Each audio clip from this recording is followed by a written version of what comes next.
Hi, everyone. My name is Cyndy McDonald. I'm an instructor for the UCLA College Counseling Certificate Program. I also host a show called the Friday Forums, and it's an opportunity for you to learn from experts in the fields of education and business. And as a UCLA instructor, I love bringing in experts to talk about education, higher education, and the journey that our students are making. Today, I'm so pleased to talk about performing arts, and I have a friend and a guest that I've known for many years, Amy Goldin. She's a counselor and has her own company, College Options in the Performing Arts. So, Amy, I'm so glad to have you join me here today. Thank you, Cindy. I'm so happy to be here. So, tell us a little bit about your background. How did you become a college counselor in the performing arts? Well, I started life as a child performer with performing parents. And when it came time to go to college, I was making a decision between going into music, specifically music education, largely because I had some music educators who I just looked up to and I wanted to be them. But I was really good in Spanish, and I thought, well, maybe I'll major in Spanish. And unfortunately, I didn't have anyone in those days, BC, before computers. I didn't have anyone to tell me that it was possible to do both. And it sort of would have been hard, but it could have been, I could have done both, but I didn't know that. So I went with my heart and my gut, and I went into music education largely because there were all these classes where I was going to learn how to play all the instruments I didn't know. I was a voice major, I played piano and guitar. But as many people may not realize, when you go into music education, very often you, the voice major, will be learning how to play trumpet and saxophone and flute and clarinet and viola. And I was going to learn how to read the viola clef. And this was very exciting to me. So I went to college for that. I got my bachelor's degree. I taught music. I got my master's in music education. I continued to teach music. And I was teaching largely general music, vocal music, and choral music. And then I had children. So I was fortunate because in music education, you can find part-time jobs, at least I could in those days. And as a parent, I became fascinated by the world of early childhood education, which I did not see happening in the typical music education curriculum, which even these days still imagines that learning starts in kindergarten. So I saw my own early childhood kids learning the early childhood way. I became just fascinated by it, and I started studying early childhood music, which was in its infancy in those days. And I became an early childhood music specialist, taking classes, working with whatever early childhood music specialists there were in those days. My creative juices went into that direction. I started writing music for early childhood. I was teaching in my kids' nursery school. I was invited by one of my mentors to start teaching at NYU in their early child to teach early child to become the early childhood music specialist there. And I did that along with the teaching and learning department, kind of team teaching with them for about 20 years. And so along all of that, I was also teaching privately as a voice teacher and piano and guitar. And I'd be working with my high school students, and we'd be chatting as they're taking off their coats, getting ready for their voice lessons. And they would say to me, "Yeah, I'm thinking of going into music." And I was going, "Oh, that's great.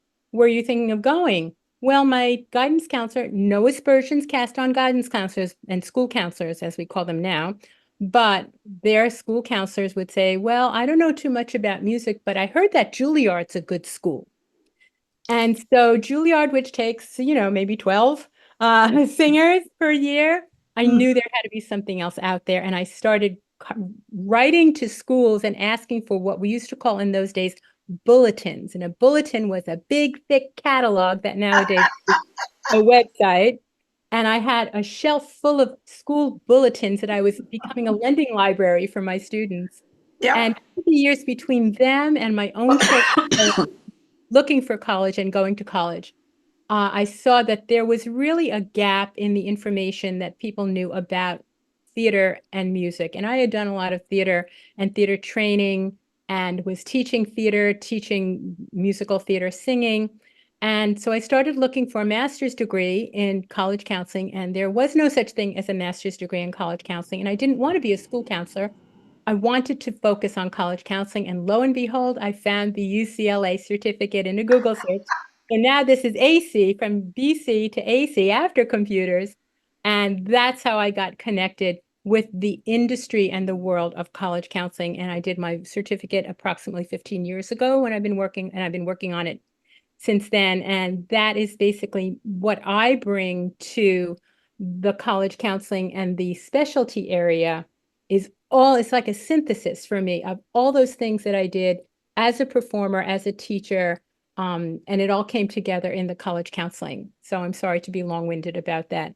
Oh, Um, no problem. Well, I that love that you're an alum. I don't know that I remembered that you're a UCLA I alum. am So alum. Yes, I am. that's With that's distinction. that's fantastic because it does show how, and this is one of the things that I find is we all have backgrounds that we can use to move forward and take us that one direction or another and use that to propel us forward. And still, the whole objective is to assist and provide support for students and their families as they go through this. So you have that knowledge and expertise. You've been there, lived that. You have that artistic heart that helps the parents and students.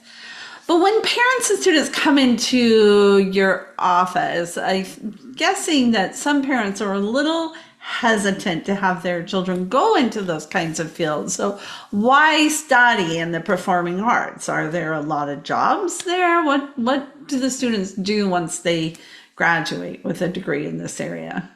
Well, yes, there are lots of parents who are very concerned, especially in today's economy. What's my child going to do? They're going to be, as Laura Young from UCLA says, the myth of the starving artist. And we need to remember that going into the performing arts is not necessarily, first of all, a direct line from degree to job, as it is in so many other areas, in business, in STEM, even in law and healthcare, direct line. And when we know that in the musical theater, music, those areas, including dance, these are not necessarily direct lines. People have sometimes said to me, well, do schools come and um, do casting agents come and recruit the way, you know, JP Morgan comes and recruits, Silicon Valley comes and recruits, and my child has a job before they graduate college, he's got a job offer. And that's not really how it works. Once you get out into the field, whatever it may be, whether it's music, dance, hopefully you've made connections so you can get a foot in the door. And I think that that's really what we're looking at is getting all this high level training, getting students up to a very, very high level of training so that they are competitive to look for jobs. And they go through their lives looking for jobs. If you're in the performing arts, you're likely to be in a gig economy. You're likely to be in a project-based economy. And I like to think of it as a buffet and not a sit-down dinner.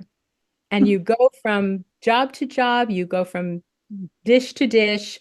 You're employed, you're not employed, and you have to have a mindset and a heart and an energy level that's willing to do that because you know how great the job is once you get it. And in theater, for instance, I have friends who have been in long, long, long running shows, and then the show closes. And the day the show closes, they don't have that job anymore. They may have been looking for more jobs along the way. They've been auditioning, they've been lining things up. But at that point, no more job. If you don't have a job, you don't have that salary. You may not have those that health insurance coverage and those other kinds of benefits. So what you need to learn along the way is how to sustain yourself in between those jobs and how to mentally and physically prepare yourself to be out of that job for a while until the next job comes. And the next job may start the next day or may take months. And so many, many individuals in the business do have to have what you might call a side hustle. Some people call it a survival job that helps to pay the rent, the bills. And hopefully, again, you have learned how to sustain yourself. You've learned how to be me incorporated. You've learned how to handle your money. You've learned what the world is like.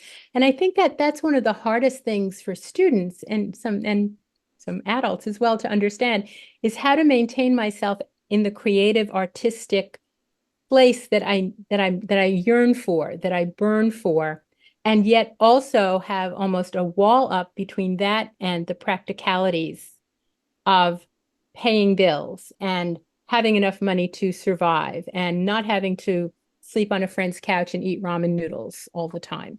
And Mhm. that's something that also needs to be learned during those formative years. And I don't always want to say that it's college. Not everyone is going to a four-year college, but Right. you have to get the training. Very few students walk out of high school, even though some of them think they're going to, Uh-huh. and onto a stage. And I hesitate to use the word Broadway. I hesitate to use the word Hollywood because there are jobs everywhere. There are jobs around the world, and those are not the only two places to work, and they're not the only two places to go to school, and to get your training. But somewhere along the line, you have to get the training so you get to that high level of of artistry, you develop your talent, and you learn all those other things you need to learn, whether it's in a four-year college degree or in some other kind of training experience. And that could be a training school, which could be a for-profit because they're out there and they're doing a lot of great training. It may just be, as some of our greatest people in the arts have done, it may just be going out and finding your voice teacher and finding your piano Mhm. teacher and finding your teachers and finding your ensembles and pounding the pavement on your own without the little cave of college that's protecting you for those 4 years, and then before it lets the little doves fly out of the nest. So yes, you need the training. Do you need the college degree? The college degree gives you the cred. If it means that if you've had it, you don't want to do this anymore, whether you're being successful or not, you Mhm. have the ability to go off and get into law school or go for an MBA or other business areas. You can go to medical school because you have that bachelor's degree. So the bachelor's degree is helpful. But I would be the first one to say to a family, you don't need the degree to go out and try for the career, but you need the training, the repertoire, the experiences, the self-reflection. You do need all of that stuff. If you want to get it in a college degree, that's what a college curriculum offers you. Wow. Yeah, I think that's an important distinction to have and an understanding. So there are different areas. I mean, performing arts is a really broad term. So can you break down those specific art areas? Like when a student comes in and says, I want to go into performing arts, what do you ask them? Well, I would ask you, what if a student comes to you and says, I want to go into science? What's your first question? What kind of science? Right. Okay, physics. Okay, what do you want to do with physics? Or engineering? What kind of engineering? You really need to break it down the same way someone would do when they say, I want to study math or I want to study history. Everything is so broad, and we live in an age of specialists. So my first question is, okay, you want to go into the performing arts? And I have had students and parents reach out to me and say, my child or I want to go into the performing arts. So then we're starting at a very macro level. Mhm. Performing arts, what area? Are we talking about music? Are we talking about film, theater, musical theater, straight theater, dance? What area? And then within each of those areas, there are additional specialty areas because you can't just say, I want to go into music. If you take a look at all the colleges that we tend to talk about and a lot of the hidden gems, you can get a BA in music, and we can talk about the degrees. You can get a BA in music, and that would be the generalist area of music. And sometimes even that is more specified. But if you're looking at a Bachelor of Music or a BFA in some area, that's going to be really specific. So if you're looking at music, are you a singer? Are you an instrumentalist? Are you interested in audio engineering? Are you interested in music business? If you're a singer, what kind of music do you love to sing and do you want to train in? Do you want to be trained? Have you been trained in, or do you want to continue to train in classical singing, classical opera? Great. Most people will have to do some opera if they're looking at classical music. Are you looking at pop music, musical theater, jazz? Are you a singer-songwriter? What kind of singing and songwriting do you do? Are you interested in being that music teacher? Are you interested in the other areas of music? And a lot of times students don't know those, which is where someone comes in, a counselor of some sort says, well, there is a difference between being a popular singer and a classical singer. There's jazz. Some people mix up popular and jazz, and they're two completely different styles of music, different repertoire, different styles of singing, different teachers teaching it, and different audition requirements to get into the programs because the programs are specific. Take instrumental music and break it down the same way. Do you play a brass instrument? Do you play one brass instrument? Do you play several brass instruments? Do you play saxophone? Very often, someone who plays saxophone also plays clarinet and possibly flute. What do you want to do with that thing you want to study? Do you want to be Mhm. hopefully get into playing with an orchestra someday? You've got a bit of a you've got a bit of a trail ahead of you, journey. Again, no one is likely to be walking out of a college experience and get hired by a major orchestra. So there are steps along the way that might require someone to do have some survival skills when it comes to income in order to fund your way into that career. But if you can take a look at any of the areas of music, um, again, we're looking at the whole realm of music, music therapy, music education, audio Mhm. engineering, music technology that may or may not be engineering. It might be more of a producing and production side. It might be more of marketing and A&R, artist and repertoire. It could be a whole, whatever area of music you're looking at in a college setting, you need to specify because that's going to determine what you need to show to a school, what a school is going to be asking you for in the application process itself, and what a whole bunch of your courses are going to be focusing on. So you may be all taking, if you're a music major, maybe all the music majors are taking music theory and ear training and music history. Everyone's taking that together. But then colleges are asking you to differentiate out into the different areas that you want to study and become an expert in and get a job in. Mhm. Um, Same thing if you're looking at dance, film, theater, straight theater, musical theater. There's a big push now for students who want screen acting. Well, Mhm. ultimately acting is acting, and an acting major, an acting degree doesn't preclude you from potentially working in theater Right. and the other way around. Whether you're working on screen or theater, musical theater has a whole other set of skills that are generally required, but students need to sometimes not specify to that extent because, and kids don't necessarily understand acting is acting. Whether Mhm. you're on Right. stage, in a musical, on a commercial, in a TV series, on a film, acting, the inner life of acting is something that one studies. And I say to a lot of kids, this is not going to be 6 weeks of rehearsal and 1 or 2 weekends of your performance and a cast party. You're going into something much deeper that's Mhm. going to tear you apart because you're going to have to look at yourself Yeah. very deeply, and you have to want to do that in the arts. That's what the arts are. The arts are there for us to express ourselves and express humanity. And that's what you learn as you're going along in a, 8 semester curriculum. And some students, when they hear that, they turn away from it. That's not what they want to do. They want those 6 weeks and two weekends. They want 6 weeks and 25 weekends and a cast party. And Mhm. they've got to know that they're going to dig in deeper. They're going to face, the R word, rejection. They're not going to be necessarily the darling of the program and Right. get all of the leads. Right. Right. They're not necessarily have going to have people say to them, "You should be on Broadway," like Grandma did when she saw you playing Sweet Charity last week.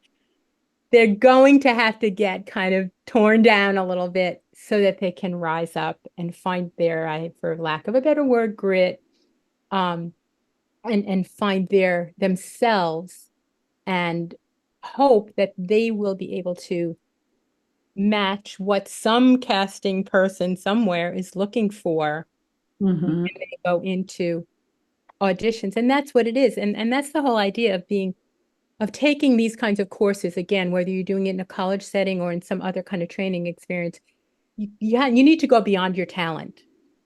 Talent takes you so far, and then you sort of hit a brick wall if you don't develop it.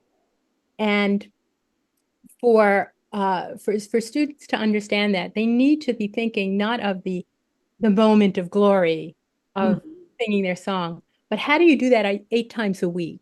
Whether Right, your show is right, on right. Broadway or it's in, Oshkosh Regional Theater, how do you do that 8 times a week? How do you make show number 8 as worthy as show number 1? How do you do a run on a national tour for 14 months and make the last show as good as the first show? Because that's what the people are paying for. And Right. that's what the directors and the stage managers are expecting of you.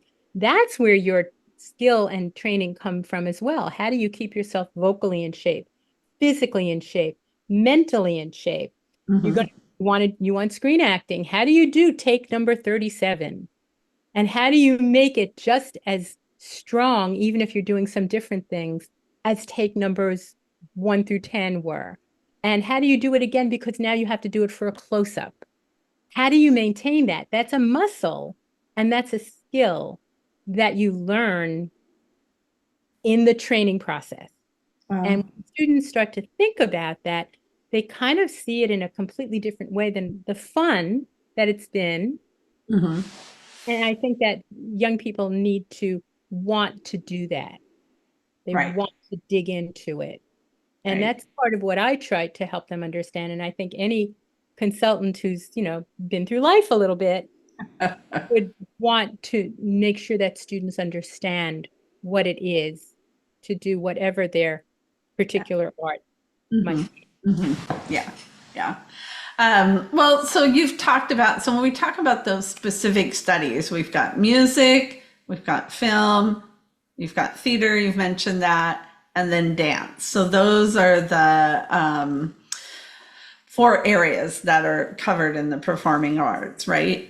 So you also mentioned bachelor's degree versus Bachelor of Fine Arts. So talk a little bit about the difference for those. And there's also what's a BME as well. The Bachelor of Music Education, which Hmm. would simply be that some schools offer, a degree is how a school decides to set it out and retain its accreditation, by having the right kinds of teachers and the right kinds of curriculum. So a BA, or in some cases a BS, like any other BA and BS, that third of your area of your main area of your major is in your major area. About a third of it is in general education courses, and about a third of it is potentially in various electives that you get to choose. And that can be really handy for someone who has multiple talents.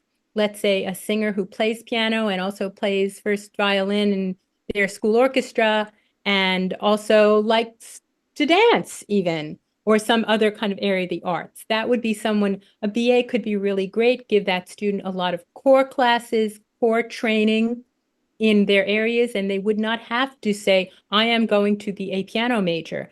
If you're going to be a piano major in a BM, you're going to be assigned a piano teacher. You're going to be working on piano repertoire. Some part of your core is going to be focused specifically on your major instrument. In a BA, you don't necessarily have to have a major instrument. You can choose one. You could take a semester of piano lessons, a semester of voice lessons. You can really mix it up. You got a stew. I'll use the food metaphor. You got a stew going on there. And yes, you may have some additional requirements, maybe a little bit more of the required areas. Some music education courses are BS because there are extra requirements that would be in the education field that in a BA might have been electives. So looking at those specifics in every school would help a student know if that's what they want to really take. And I'm sure that everybody understands that a BA does not mean you're taking more classes in the arts, and a BS does not mean you're taking more science classes. That's That's very true. a That is very basic premise that we as counselors and educators need to make sure that parents and students understand, because some students will say, oh, I don't want to BS. I'm going to take too many science classes. But that's not what it is. Unfortunately, the vernacular is a little bit weird. A Bachelor of Fine Arts is a very, very focused degree. If you look at the curriculum plan, you've got anywhere from 70 to 98% of your coursework strictly around your major area, whether it's dance, theater, musical theater, sometimes in studio productions and things like that.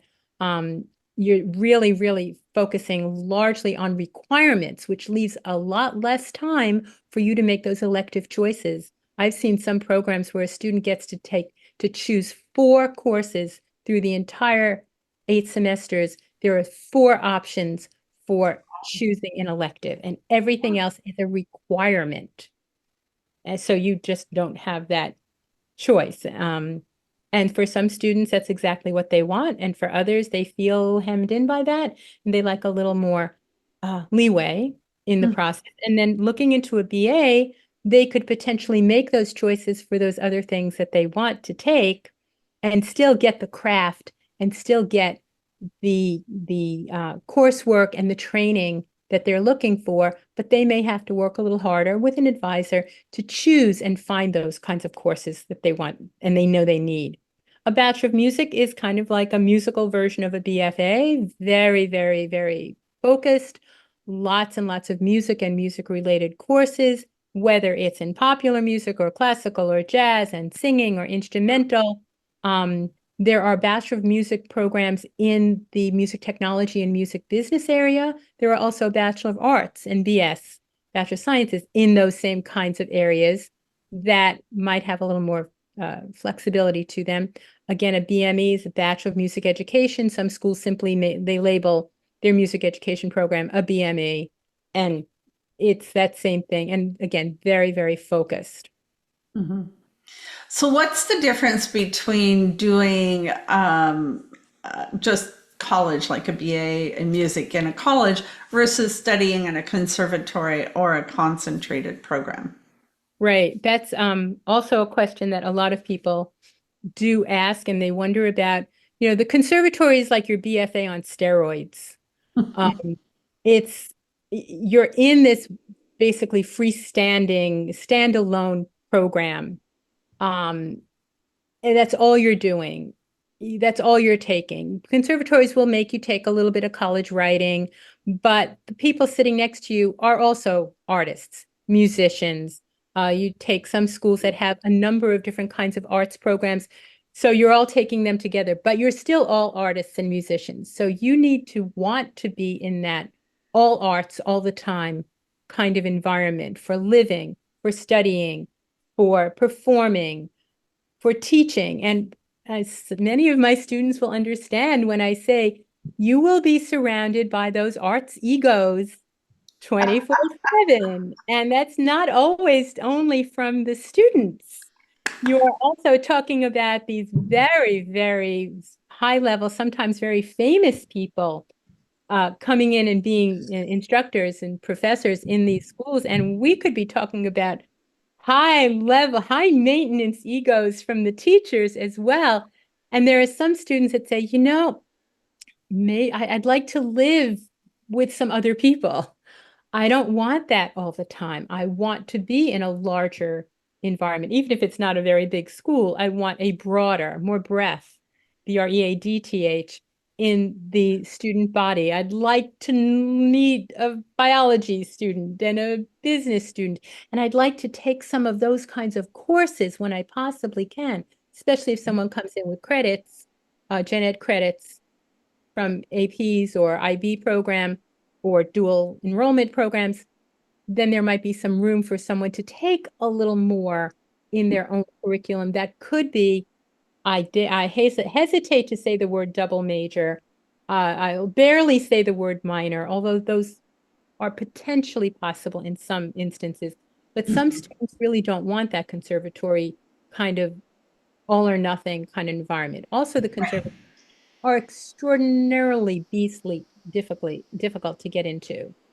Mhm. So they tend to be very famous, world famous. We don't have that many standalone conservatories in this country. And of course, they're the ones that everyone has heard of, the most famous. Are they the best? I don't use that word. I don't use the word better and best. I use famous and less famous and what's right for you. And we go back to fit for someone. And students need to look at those entire pieces of the experience before committing to a conservatory. I have some very, very talented students who don't want that conservatory environment.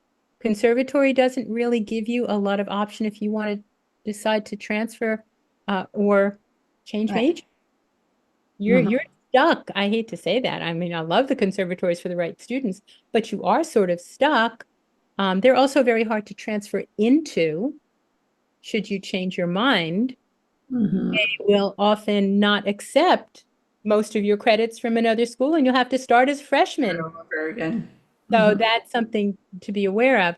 Programs that are BFA, BMs, those very highly focused conservatory-like programs that are existing embedded in the larger schools are terrific options because you do get the larger school environment.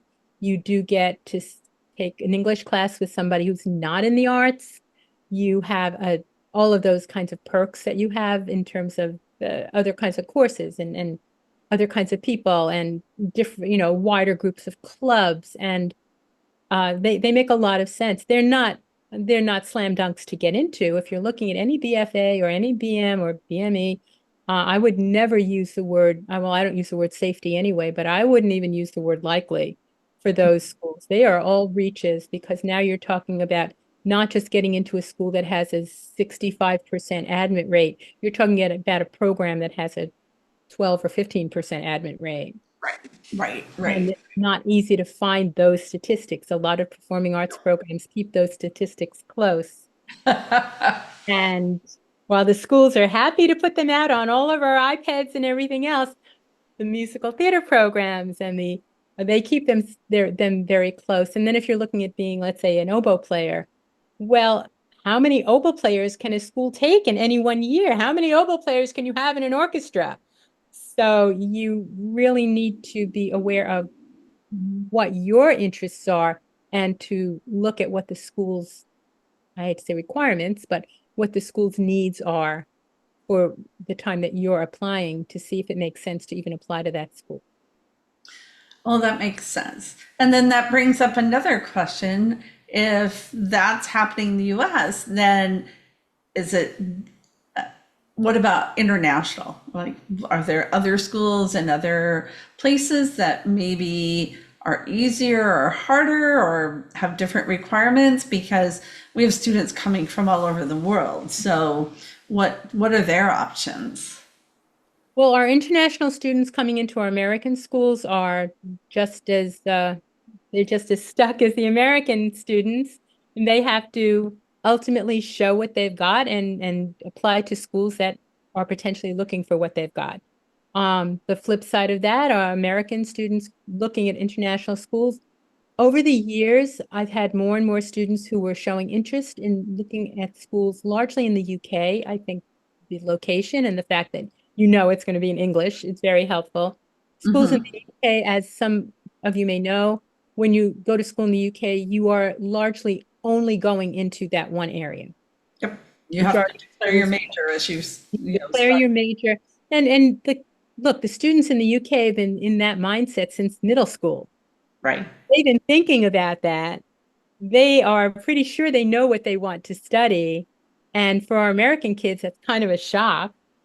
But our American kids love the idea because no gen eds, no, 2 semesters of college English. You're going to jump right into that major. More and more I've seen at college fairs at our conferences or IUCA and HECA conferences and NACAC as well, I'm seeing more and more representatives from largely UK schools. I will say that the New Zealand schools have been a little bit active as well. Oh, Um, neat. kind of a bit of a trek, but they've been trying to draw American students, and the UK schools are very interested in international students, American students especially. But American students really have to have their academics in good place for some of those Mhm. schools. Some of them, the more conservatory types of schools, not so much, but their chops, their talent and preparation chops really have to be competitive. And when I look at the difference between some American acting programs where what you need to do for your audition is you need to do 2 monologues. Mhm. That's it. For some UK programs, you have an entire morning of monologues and working with a group and working with the teacher and being redirected and doing improv exercises and collaborating. And then you get called back for the second phase. It's a much more involved process. Very few of those schools are looking for 2 monologues and you're done. So the process is kind of tougher, Mhm. but for the students who really are prepared, who've done the preparation and who understand acting, understand music, they could get into these programs in the UK. So, it's a 3-year program for most of the UK schools, and that's very attractive. The tuitions tend to start at a lower price than US tuitions. Cost Mhm. of housing is, pretty similar, I think, in a lot of places to American housing costs, but a lot of parents like that idea. I think I find a lot of students who start out being interested, but then I think they lose steam along the way. Mhm. Not Mhm. that many have applied. I generally have a few who apply every year, but more than that who start out saying, that looks interesting. And something just they get diverted to just back into the US. But I think there are good programs and I love the teaching and I love going and listening to their presentations at all the conferences and all the UK accents the that the representatives present to us. And so I think it is an option that's worth looking at if someone's willing to go there.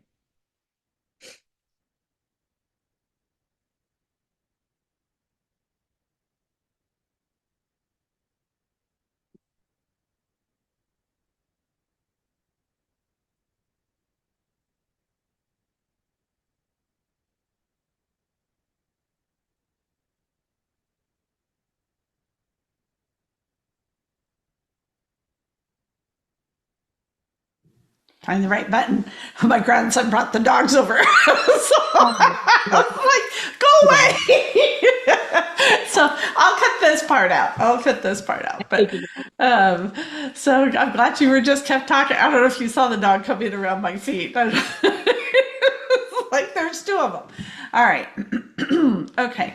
All right. And then while we're paused, the last question I'm going to ask is about auditions and what that looks like because sometimes they don't realize and you don't just gotten into that of two Mhm. monologues and Yeah. stuff. So okay, all right. So Amy, given that some programs require more preparation than others, whether they're in the United States or other countries. I know I had a student who studied acting in the UK. He was actually in Scotland. So he went to a program in Scotland and the academics was a big part of the challenge for him. So I've seen that and experienced that from firsthand experience as well. So talk a little bit more about auditions. Do they vary? When should students start preparing for auditions? What is the variety, like the scope of what auditions are required by the programs? Yeah, great question. Let's talk about the US in general. Mhm. I think one of the myths is that a BA is not necessarily an audition program, but that's not always true. So the first thing we need to know is that students and counselors need to look at every program and find out if that is an audition-based program or not. Audition information is on every school's website. They will tell you in great detail what they're expecting for the audition.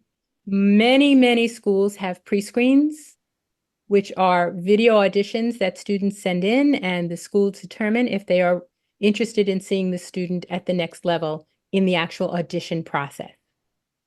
The, I guess, arguably most robust auditions tend to be in musical theater because you do generally have to show at least two, if not three, of the triple threats: acting, singing, dancing. Dancing. Hmm. Not every student is going to come in completely equally strong in acting and singing and dancing. And I think students need to know this. I had so many students who said, well, I'd love to audition for musical theater, but I'm not such a great dancer. And then I need to kind of run interference with that and say, look, there are schools that they know that people are not coming in with triple threats, and they're going to start you in the dance you need. And you may not come out as a major dancer, but you'll be able to get through an audition and learn and keep dancing and keep studying after college. So don't let that necessarily throw you. It may color this list of schools you apply to, Right. but don't let that stop you. So check out the BAs and to see for whatever area, music and theater especially, are likely to possibly have auditions. Probably not a pre-screen, though. The pre-screens are generally in the BM and the BFA programs. But again, not every school has a pre-screen. The pre-screens have been a little bit rocky for the past couple of years, and schools are trying to standardize the materials that they're asking students to provide. And there is something called the Musical Theater Common Prescreen, which was started a few years ago, and this coming year has been standardized even more. And students should be looking at that as soon as they are aware of a school that they really want to apply to. They need to start investigating, does this school have a pre-screen? What are the materials I need for the pre-screen? And what is the process? The pre-screen will always be a precursor to either you've been invited to an audition or you haven't been invited to that audition. If you haven't been invited to the audition, that program is through with you. The school might not be. You might still be able to audition to apply to the school, let's say for the BA, but that program is done with you for that year and possibly forever. So you Wow. need to see whether a school will agree to let you apply the next year. Some schools will say you can only apply once or twice and then don't apply to us anymore. We're not interested. So that's more research than a student and the counselor should be doing.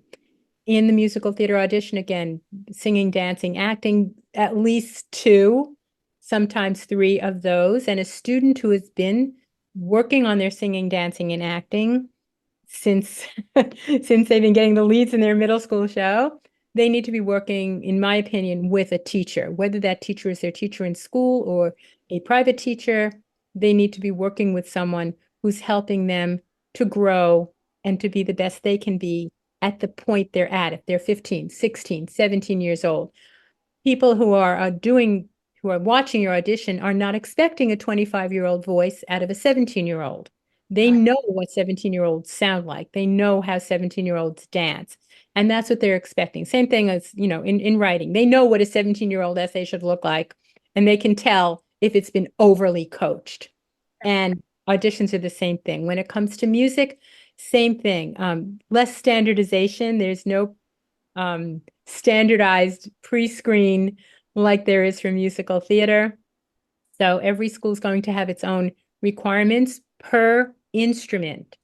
If you're looking at applying in violin or a BM in violin, some schools will say, we want these specific pieces.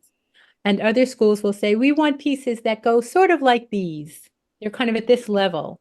And fortunately, most of the time, a school that has these specific pieces, you can probably learn them. And learning means more than just knowing how to play the notes and the rhythms, but you can learn them and probably use them for the other schools as well. So you have to know where you're applying so you can start working on them. Working on a piece of music is a marathon. It's not a sprint. You can't cram for it like you can cram for a social studies test. You can't cram for building your voice. You can't cram for an artistic piece to do it in an audition level experience. So I suggest that especially instrumentalists have to be working on their music way, way, way ahead of time, and singers as well, but singers are have probably more choice than instrumentalists. We're also looking at things like portfolios. So auditions are one thing. Portfolios, which I've had a lot of parents say, well, she's going into opera, so she needs to prepare her portfolio. But that's really not going to be a portfolio. That's going to be an artistic application that may or may not have a couple of essays to it. It has a resume, a headshot, and an audition. And an opera audition is probably going to be somewhere between 2 and 4 songs of particular styles that the schools will tell you about. Everyone will need something from the 1600s, the 1700s, the 1800s, the 1900s. So we know that there's going to be a variety of time frames and languages for classical singers, Italian, French, German, English. So those are the standards for those kinds of things. Popular music, you're probably going to have to do a couple of covers. If you are a singer-songwriter, you might be allowed to present a couple of your own songs. I'm going to go back to that first sentence. You're probably going to have to do a cover. That could become a portfolio. Music technology is more likely to be a portfolio, a number of different kinds of things that you've done, showing a school that you have some background and understanding in music technology. Stage management, a portfolio. And this is what gets me is that kids come to stage management or there's lighting design or sound design, and they know a lot about it and they've been doing a lot about it. And then I'll say, well, yeah, you stage managed Fiddler on the Roof 3 years ago. Do you have any photographs? Did you take any pictures? Do you have any artifacts? Because that's what you're going to need for that kind of a portfolio. So we go back to what we talked about in the beginning, which is specifying the specific area of study you want to do, and then having some sort of proof of what your background and training has been. That's where the auditions and portfolios come into play. And a lot of students in those design areas, they didn't take those photographs. They didn't realize that it would have been a good idea to take a photograph of their prop table that they had organized, Right. or the calendars that they set up, the rehearsal calendars, or the schedules for auditions. They didn't know 3 years ago that that would have been a good idea to keep track of for applying to school. On the other hand, I do have students who have kept those things. So sometimes I have students who will have to make it up. Do you remember what it was like when you did Fiddler on the Roof? Can you make a sample calendar? Can you make a list of your props? Very often for students who are looking at music industry programs, music business, I will ask them if they have a spreadsheet with a budget. You were in charge of your band's bookings. Do you have a spreadsheet of who you contacted and when the booking was and how long it was and how much money your band made? And, have you kept a spreadsheet, or can you make one that shows what your thinking would be in the music industry area, for instance? And that's something that a lot of students, young people, would never think of doing.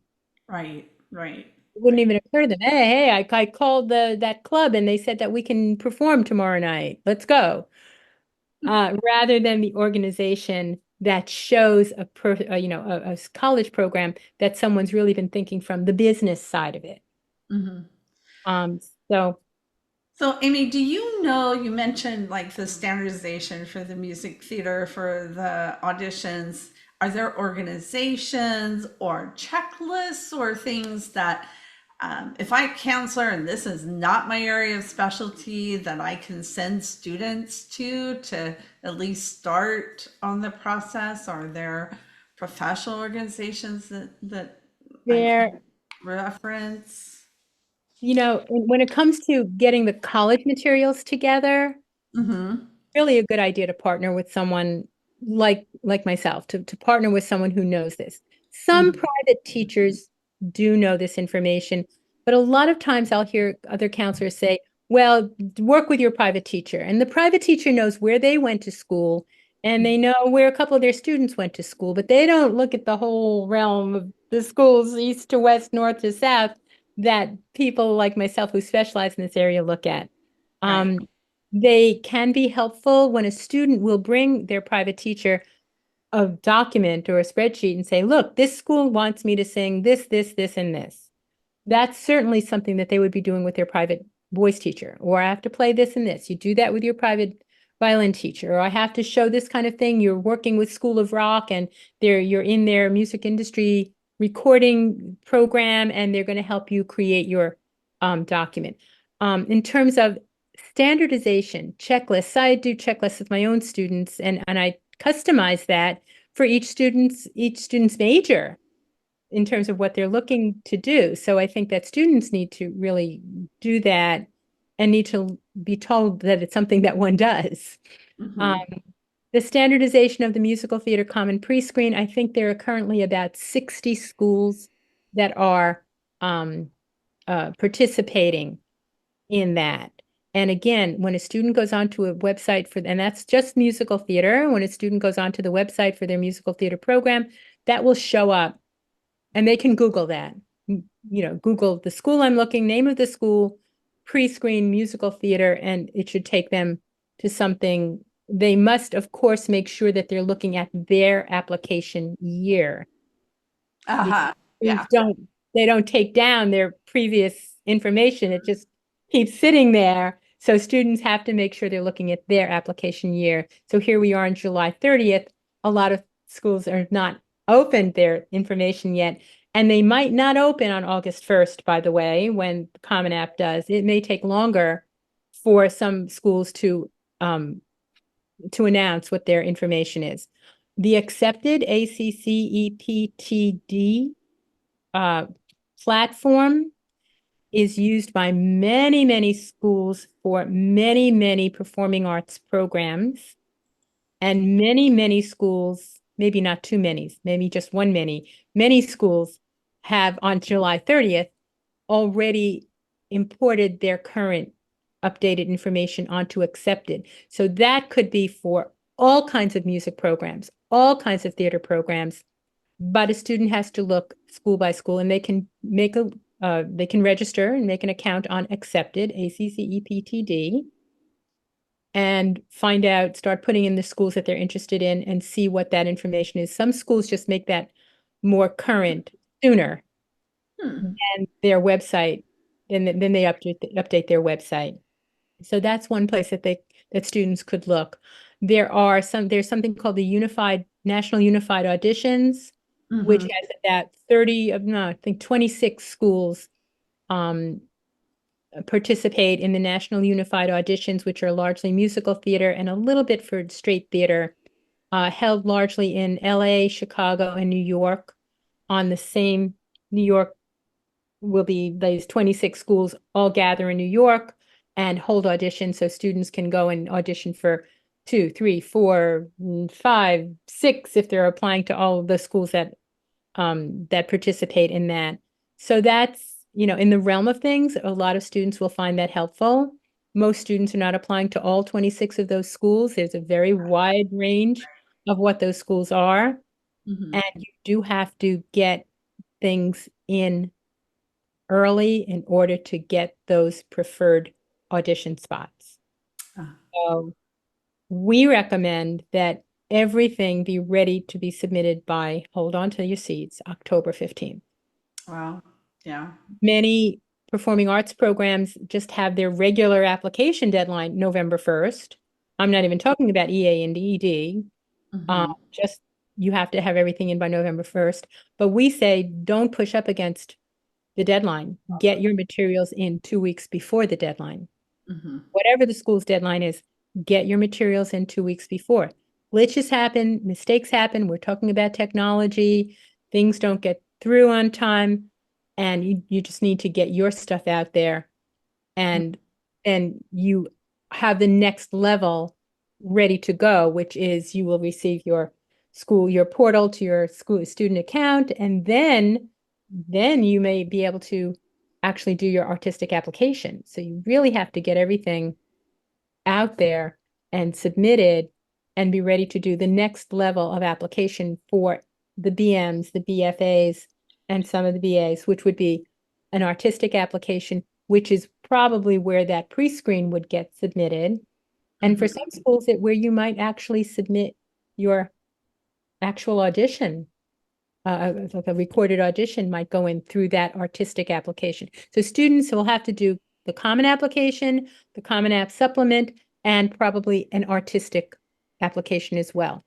Mm-hmm. In the conservatories, you don't have the common app for the conservatories, generally speaking. So you'll have to do the school's application, and that artistic application is usually embedded in the conservatory application as well. Mm-hmm. So early bird, and really need to look school by school. There aren't very many really overarching standardized resources. Mm-hmm. They're trying, but it's hard because the arts are so subjective that everybody just It's all wants, we very want these songs and we want those songs. And great. they're not paying it. I hate to say it, but it's not very student centered. And I have spent some time presenting uh, on to colleges and saying, look, this is what students have to go through. Could you find a way to make it more standard so that they're not, they feel like they're inventing the wheel with each school that they're applying to, and we're trying to help them not feel like they're doing that. So do you find that your students, because the acceptance rates and the requirements are so narrow and specific, do students end up applying to more colleges to increase their, um, the chances of being Answers. admitted? Yes, I think they really do have to do that. I won't even say major by major. I would say across the board. If you're applying to an audition-based program, whatever that admit rate is for the school, you are shrinking that down to a tiny fragment, a tiny fraction. And you do have to have some of the more famous schools. If you're looking at the more famous schools, have a few of them on there. One of the things that we do, my dance colleagues and I, is we will look at students right from the beginning. We want to see you sing. I want to see you sing. I want to see you act. I want to have a sense of, are you even in the running at one of our conservatories, if that's what you're hoping for? Are you in the running at one of the famous schools that everyone who's applying to that particular program is trying to get into? Do you even have what it's taking to be in the running? And if I feel not, and that's of course very subjective, as the arts always are, I will say, okay, a few of those, but let's see some more. I would hate to say targets because even, any school that has such a small admit rate isn't even a target, but have Right. a wider variety of choices. And we highly recommend that students have some non-audition BA programs that they can apply to, that they can find their way, find their craft, whether it's because it's in a location where you can go and take more dance classes and take more voice lessons, or because you can craft that into your curriculum. Have those on there and have your what if. What if the stars don't align? You don't get into any of your audition-based programs. I will say that we have never had that happen in our practice, in our company, but we know it's possible. What's your other plan? What Mhm. would you want to do? Community college, go to a school and transfer, take a gap year. Gap year isn't necessarily going to make you any more marketable next year. It might not. Um, there are a lot of factors that we just can't account for. There aren't too many other programs that you apply to, especially in theater, where what you look like is being considered. Mhm. And that is happening in theater. Not that everybody's supposed to look like Elle Woods, because that's not true. But there are types that schools are looking for and looking at, and all you have to do is look at some of your famous or any of your BFA programs and take a look at this year's graduating class for our musical theater program and look at it and see who they admitted 4 years ago. Mm-hmm. And I mean, I've done that and I've seen students, and I'll say to a student I'm working with, you know what? They have a student who's graduating this year, and you look so much like that student. You could be that student's replacement. That they're looking for people like What? you. Yeah. Yeah. So, you need to have that what if conversation, and it's hard. Mm-hmm. It's Mm-hmm. hard because you are, feel like you're bursting a bubble. And I tell everybody, Mm-hmm. one head in the clouds, feet on the ground. Mm-hmm. And it's really a very much a mirror of what the industry and what the career is going to be like too. Mm-hmm. You see you'll walk into a room and you'll see 60 girls who look just like you because that's the type that they're looking for. Right. Right. What you're going to bring to it, you don't know if what else you have to bring to it is what the casting directors want. And you have to know that it's not a reflection of you're not good enough. And that's really hard for kids to get. It's not that you're not good enough. They just simply don't have the room in a college in a college setting, or you walk into a professional setting and you're just not presenting what they're looking for at that moment. Mm-hmm. Mm-hmm. And you brush it off and you keep going. Right. Right. Yeah. That's where your heart and soul have to be. Yeah. It's just not take it personally and just move on and, try the next. So, well, thank you, Amy. This has been very enlightening, and it's really good to talk about the realities of the prospect of it's exciting and does offer a lot of opportunities, but students need to be up to the challenge, it sounds like. Absolutely. Absolutely.